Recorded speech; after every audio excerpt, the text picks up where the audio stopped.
The ambulance was damaged in the barracks. Seeing that my brother was bruised, the sergeant pretended to ask if he realized who had beaten him. Doss did not bother to respond, just gave one glance. The sergeant wondered if he didn't know who had hurt him. Doss generously said, "No one hit me, I fell by myself." The truth was that the night before he was beaten by roommates. The reason was just because he refused to hold a gun. Also because of this, he was not only bullied, but his girlfriend also broke up with him as a joke.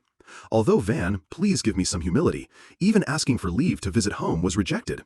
The officer forced him to prove on the spot that he knew how to use the rifle. Doss still firmly said that he would definitely not touch the gun. Even when faced with the risk of being imprisoned, he still did not flinch. His leave was to get married to his fiancée. As a result, Doss not only missed the wedding to the girl he loved, but was also imprisoned in the barracks. This time he really could not suppress the emotions that had built up for so long. He hated himself for missing the wedding to the girl he loved. Despite being brought to the military court, he was determined to maintain his views. "I joined the army to go to the battlefield to save people, not to kill. When the world was broken, I just wanted to try my best to put it together." The reason he has such a solid belief is because he has experienced two things. When he was young, he often fought with his brother. But once, because of being too rough, he almost killed him. Looking at his brother seriously injured, lying unconscious, for the first time in his life he felt deeply regretful. He stared into the painting on the wall depicting the prayer of the Lord and the 10 Commandments of Moses. In the painting, Cain holding the rock next to the body of his younger brother Abel. Seeing that scene, Doss was shocked. He was almost killed, but he was lucky to survive. That's why he suffered from stress after psychological trauma. Day by day, he drank to forget the pain. But whenever he was drunk, he abused his wife and children. Doss once grabbed the gun from his father and almost shot him to death. Luckily, thanks to his mother's intervention, he gradually regained his mind. Since that time, he swore to his heart that he would never touch the gun again. One day, he happened to meet a person with a severed artery in his leg. Doss immediately used his belt to stop the bleeding for that person. He then hailed a car and took the victim to the hospital. The doctor praised the brother. "Fortunately, you stopped the bleeding, otherwise this person would definitely have died." Being praised, Doss felt very happy. He looked at the patients lying on the hospital bed. He suddenly found the meaning of his life. Not only that, he also found the love of his life. Seeing the beautiful nurse like an angel, Doss was immediately captivated by her. When he learned that she was a nurse in charge of taking blood from donors, Doss, who had never donated blood, asked her to draw his blood. From then on, every day he found all kinds of reasons to go to the hospital. Just like that, with his handsome appearance, Doss conquered the heart of Dorothy. However, as soon as the two were about to get married, Doss suddenly decided to join the army. It turned out that a few days ago, his brother suddenly appeared in military uniform. His brother decided to follow his father's path and join the army to serve the country. But both father and mother did not support this decision. His father understood the cruelty and bloodshed of the battlefield. For him, going to the battlefield meant facing death. As for his mother, she was a Christian follower. She did not want her son to be in mortal danger, nor did she want him to go to the battlefield to kill others. But his brother thought that going to the battlefield was not about killing, it is to protect lives. Doss witnessed the whole scene, so he decided to join the army and become a medic. No matter how much Dorothy objected, in the end, she still accepted Doss's choice. The two also planned that they would get married on Doss's first vacation. Then, Doss went to the cemetery to find his father. Just like his brother, he announced his decision to enlist. His father almost became angry because of the two sons. He did not want to see his son end up in this cemetery. The idea of only saving people, not killing, seemed like a myth to him. But now everything was decided, so he was helpless. Before leaving, Dorothy gave him her small Bible. Inside, she had placed her photo and written her blessings. In her eyes, Doss is an extraordinary person, like a savior for the whole world. Not long after, Doss went to a rookie training camp. He thought he would be assigned to the medical team. Unexpectedly, due to an administrative error, he was assigned to the infantry platoon. At this point, changing assignment was almost impossible. Having just entered the rookie camp, he witnessed its harshness. A rookie was forced to exercise naked, which looked very degrading.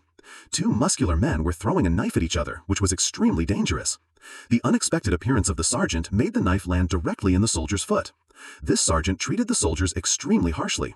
He not only directly pulled the knife out of the soldier's foot, but also ordered the soldier to continue practicing. Even the naked men were not allowed to wear clothes. Because he believed that to let the rookies quickly adapt to the cruelty of the battlefield, they must be subjected to all humiliation and scolding. That day, the sergeant taught everyone how to tie a rope to save themselves when rappelling. Doss used his own unique double knot. He was mocked for using a knot fit for a bra. However, this was only the beginning of the troubles for him. That day, the sergeant asked everyone to take a rifle. Everyone hurriedly moved forward, only Doss stood still. His inaction finally attracted the attention of the sergeant. The sergeant walked up to Doss to ask why he wasn't taking a gun. Doss only politely replied that he would not. Shortly thereafter, he was taken to the captain's office. He told the captain that, as a devout Christian follower, he could not only not hold a gun, but he would also not participate in training every Saturday. The captain laughed after listening. "In my unit, you have only two options: obey all my orders, or I will have you discharged on the grounds of mental illness." However, after being evaluated by a psychiatrist, they determined that he was not mentally ill. He was told that as long as he passed the training test, he could become a medic. But in the captain's eyes, a coward who refused to fight did not deserve to stay in his platoon. Doss was quickly isolated. While the others practiced shooting, he could only stand idly. All the dirty chores were done by himself. Not only that, the sergeant also deliberately made it difficult for him. He inspected his bunk and declared it unsatisfactory. After that, he used the excuse of unsatisfactory hygiene conditions to punish the whole platoon. His roommates, indignant, began to take revenge on him. They not only threw his belongings around in front of him, but also took his girlfriend's picture to humiliate him. But those things were just the beginning. That night, Doss was sound asleep. A group of roommates pulled him out of bed. Then they beat him like a punching bag. By the time someone turned on the lights, they had run away. Everyone advised him to leave the barracks immediately. If you refuse to hold a gun, then don't involve others. The next morning, when the sergeant came to inspect and saw Doss covered in bruises, the sergeant immediately understood what had happened. He also couldn't bear to see Doss being tortured like that. He advised him to leave voluntarily. However, Doss calmly said, "I can't go." The sergeant told Doss to identify who beat him. What surprised everyone was that he insisted not to blame his teammates. He said it was because he rolled out of bed at night. In this moment, the teammates felt ashamed. No one thought Doss was cowardly anymore. That day, all the rookies were given leave for the first time. But just as he was about to leave, an officer with a serious expression suddenly appeared. He stated that Doss had not completed the rifle test, so he was not allowed to leave unless he could demonstrate that he could use the gun properly. If not, he would be charged with insubordination. Faced with this, Doss persisted in his principle of not touching a gun. So he was locked in a cell. Elsewhere, Dorothy waited at the altar, but Doss never arrived. His father comforted her that some men always get cold feet at the last minute. But Dorothy knew that Doss absolutely wouldn't do that. Despite being detained, Doss still maintained his principle. Even when Dorothy came to advise him that he just needed to hold the gun a little, Doss held firm. In the heart of Doss, faith cannot be compromised. If you cannot hold on to your faith, what is the point of living? For this, Dorothy felt extremely helpless. She loves Doss because he is always true to himself. The next day, Doss was taken to the court-martial. He did not understand why wanting to save people made him a criminal. But his refusal to hold a gun was a fact. Doss pleaded guilty. Just as he was about to be sentenced, Doss's father suddenly appeared. He wore his World War I military uniform and handed a letter requesting dismissal of the case to the judge, then left the court. After reading the letter, the judge ordered Doss released. It turned out that, after finding that her pleas were not effective, Dorothy called Doss's parents. Understanding his son's plight, his father immediately wore his World War I uniform, setting aside his pride, to find his former commanding officer. The letter from the old commander not only helped Doss officially become a medic, but also granted the right to not carry weapons. Just like that, Doss was free to marry Dorothy. Time passed and it was May 1945. Doss's platoon was sent to the battlefield. This was the fiercest battle on the Pacific Front, Okinawa. At first, the teammates were still lighthearted, completely unaware of war's cruel reality. But when everyone saw trucks full of bodies coming from the front line, they grew silent. The only sound was the truck engines. Silence fell otherwise. Because their mission was to relieve this platoon on the front lines. Then the rookie platoon came to a ruined house to rest. Here they met the medics of the 96th Company. Including Doss, only 3 medics remained in the entire war zone. The war was like a bloodthirsty lion, ready to devour everyone's lives. The Japanese soldiers were even more terrifying than lions. They risked their lives, rushing out wave after wave like savage animals. After a short break, the new soldiers finally reached Hacksaw Ridge. This was a steep cliff. The soldiers had to climb up a rope ladder. At this time, the naval artillery was suppressing the Japanese on the top of the mountain. Seeing the explosions lighting up the sky, every soldier was worried. A shout signaled their turn to attack. The soldiers climbed amidst blood and bodies falling. In that moment, they were so scared that they did not dare to move. They could only imagine the carnage above. But when they climbed the cliff, a deathly calm greeted them. The whole mountain peak was covered in fog. No one knew where the Japanese had gone. They could only advance cautiously. Each step revealed a new corpse. Rats crawled everywhere. A soldier approached a body only for it to suddenly sit up. At that moment, gunfire erupted. Bullets struck the two men. Suddenly, hell broke loose. Everywhere was gunfire. Men were hit by bullets, others were blown apart by shells. Blood and limbs flew through the air. Screams filled the air. A rookie grabbed half a corpse as a shield. Then he used grenades to destroy many enemies. An enemy soldier tried to ambush him, but another teammate suddenly rushed out to shield the soldier. The two fell together. When the rookie shot the enemy soldier dead, he realized his rescuer was Doss, a man who carried no gun or fought. Previously at Camp Smitty, they always bullied Doss for being a coward. Now he saw Doss's true courage. Doss continued to risk his life to save people. He found a soldier who was wounded by shrapnel. He hastily applied a tourniquet to stop the bleeding. A medic nearby declared the wound fatal and left. Doss ignored him and hoisted the soldier onto his back. He refused to abandon the soldier because his family was still waiting for him. Doss promised he would take him home. Then he quickly carried him to the cliff edge. But the other teammates doubted he could survive the descent. Doss snapped, "How do you know?" He lowered him down. Doss refused to give up, clinging to even the faintest hope. After that, he ran back towards the battlefield. At this time, the battlefield was filled with cries for help. He crept through bullets amidst the heavy fire of the enemy. Doss constantly saved lives from the brink of death. His unit pushed forward. The soldiers finally faced a bunker. Its strong firepower prevented them from advancing. Destroying it was the only way forward. A determined soldier launched a rocket, but it did no damage to the solid structure. Two soldiers then took turns charging. Under covering fire, Smitty finally reached the bunker. He set an explosive and stuffed it directly inside. A massive explosion destroyed the bunker. The Japanese defense began to collapse. The American army immediately sounded the charge. After a fierce assault, they finally occupied part of Hacksaw Ridge. After the fighting subsided, the soldiers began to tend to the wounded. Then they rested.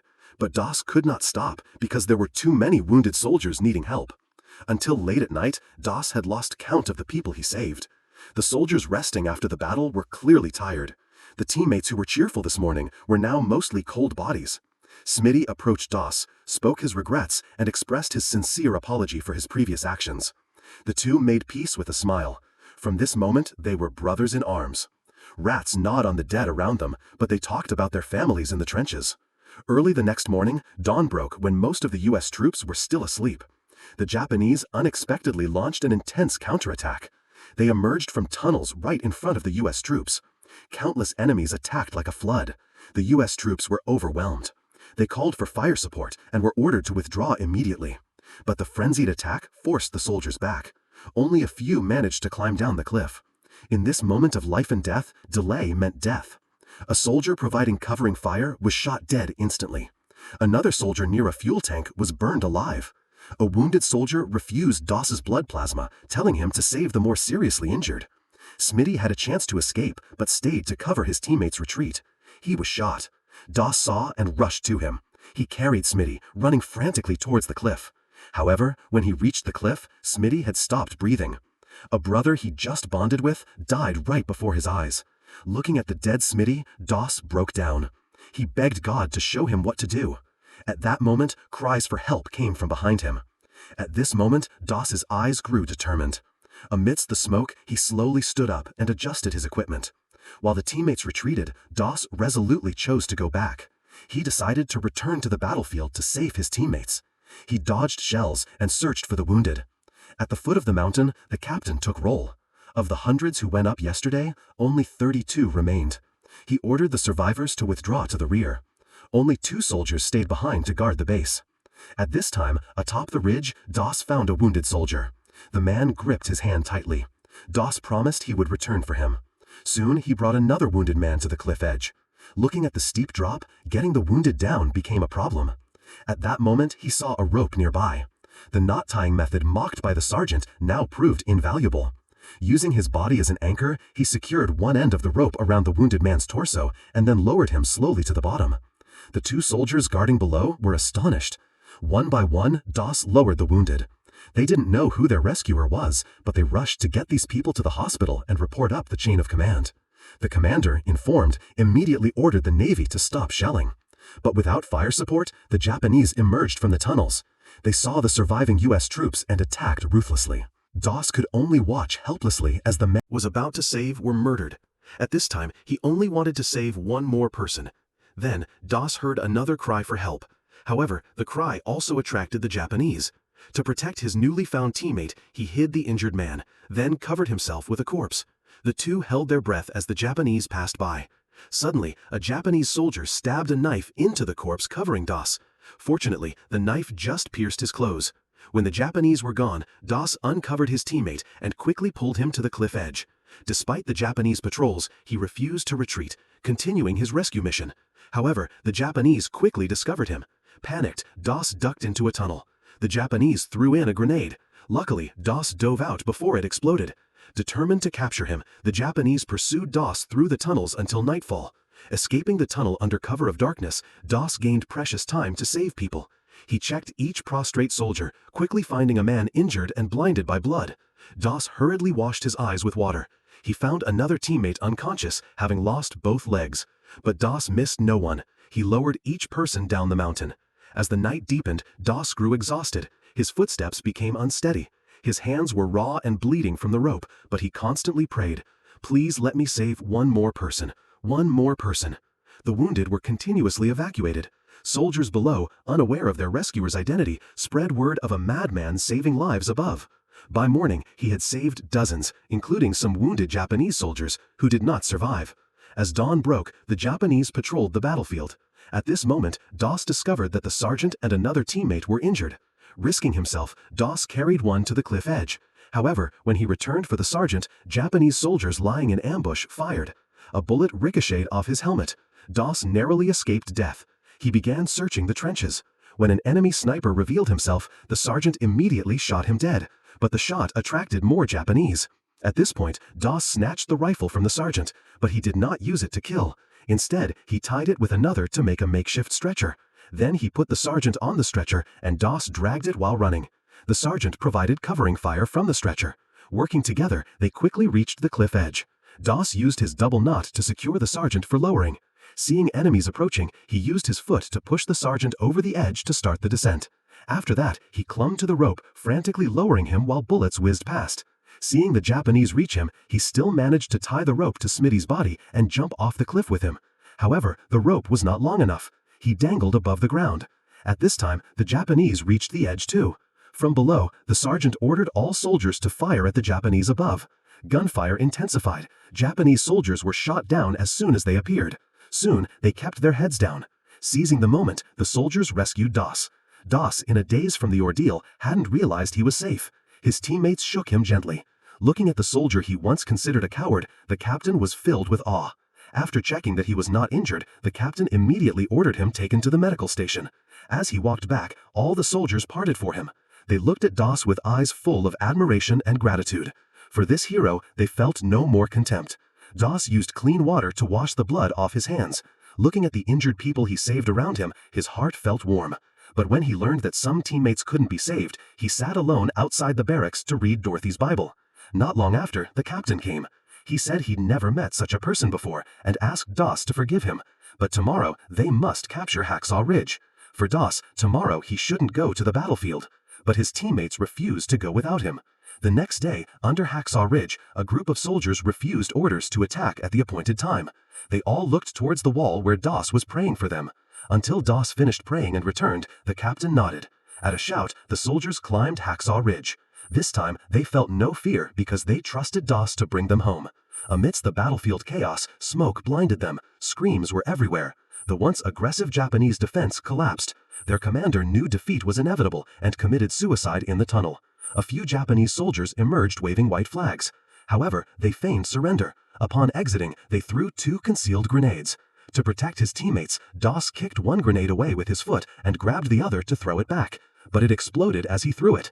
Doss was blown to the ground by the blast. Fortunately, he was only wounded. It wasn't life-threatening.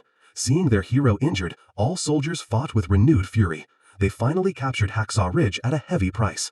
Supported by his teammates, Doss was carried down from Hacksaw Ridge. At this time, he still held the Bible. Hacksaw Ridge is a war film directed by Mel Gibson, starring Andrew Garfield and Sam Worthington, released in 2016. The film was adapted from the true story of World War II. During the Hacksaw Ridge battle, Doss saved 75 wounded men alone and was awarded the Medal of Honor. Faith is the foundation of one's mental strength. Everyone's faith is different, but mostly aligns with the values of their time. However, Doss is an exception. Even on the battlefield full of explosives, he did not hold a gun to protect himself. Although this led him to be considered insane, history proves that we need such fools. Doss is a warrior who walked unarmed through the battlefield. His faith compelled him to save as many people as possible. Exhausted, his mouth repeated the prayer, "Let me save just one more person." On the brutal, desperate battlefield, Doss used his own way to uphold the faith in his heart. We always award medals to the dead and heroes, praising their sacrifice for country and future generations. But have we considered that what they might have wanted was to witness peace arrive, not to be remembered as fallen heroes? However, in the brutal reality of war, death is inevitable. Life ends, but the legacy it carries can become a form of faith. Amidst the smoke of war, faith itself becomes a weapon. This spiritual weapon can be mightier than the sword. We need not fear being different. We shouldn't change our core because of others' opinions. We must, like Doss, always be true to the faith in our hearts. We may face criticism, but time will prove us right. If we persevere, perhaps someday we too can be like Doss. With our faith supporting us, we will become heroes in others' eyes.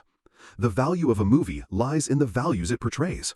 The value of a movie review lies in the feelings it evokes. Today's story ends here. What do you think about this movie? Leave your opinion below so I know. And don't forget to subscribe to the channel and watch my other videos. Bye!